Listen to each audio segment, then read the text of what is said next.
Известный крымско-татарский художник Али Бекиров работает над своей новой картиной «Алтын бешик», смешивая краски на палитре, чередуя короткие, длинные и хаотичные мазки на холсте, он воплощает в жизнь ценный шедевр.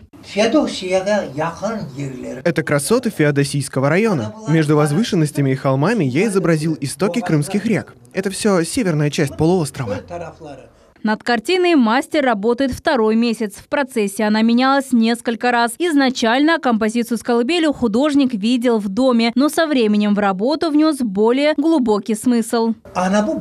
Золотая колыбель символизирует возрождение искусства, обычаев, связь поколений и силу народных традиций. Колыбель и этот пейзаж символизируют родину мамы и младенца, то есть нашего народа. Али Бекиров получил 2 высших образования. Творчество всегда было для него отдушиной. За его плечами 16 лет работы художником-постановщиком Крымско-татарского театра и нелегкий путь художника. У Али Бекирова десятки конкурсных побед и более 200 полотен, выполненных в различных жанрах, техниках и стилях масляной живописи. Союз художников Участвовал во всех выставках Союза художников. Ни одну не пропустил. И я сейчас активный представитель Союза. Сотни эскизов и безграничные теоретические познания по старинному ремеслу. Умение работать с деревом Али Бекирову передалось от предков. Боковые каркасы изделия делали из согнутых веток. Пока дерево молодое, ему специально придавали такую вот форму. Технологий было очень много. Я владею всеми. У крымских татар было 5 видов колыбелей. У каждого региона свой. Кроватки мальчиков и девочек тоже отличались. Они были удобными и для кормящей матери, и для младенца.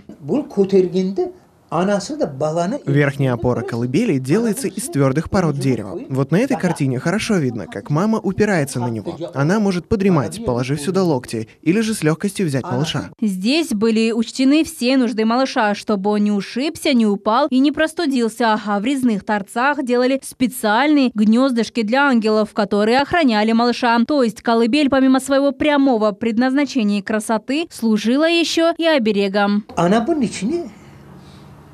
Было такое поверье, что в узорных вырезах сидят ангелы, и чем больше их по краям, тем сильнее защита от злых духов. Согласно крымско-татарской легенде, когда на народ напал враг, они спрятали золотую колыбель в пещерах полуострова, чтобы сберечь свою культуру.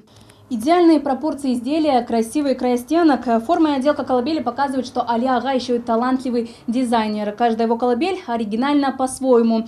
В них автор вкладывает и особый философский смысл. Ведь жизнь крымских татар целиком и полностью была связана с этим предметом быта. Начинал он ее в доме, в колыбели и встречал рассвет в вот таких резных наличниках. Али Бекиров мечтает снова взять в одну руку кусок дерева, в другую стамеску и будто сливочное масло срезать податливый природный материал. Ведь древнее ремесло не забыто и востребовано. Мастер надеется, что все его эскизы рано или поздно станут произведением искусства не на бумаге, а наяву. Надежда Исаева, Рафаэль Вахидов, телеканал Миллет.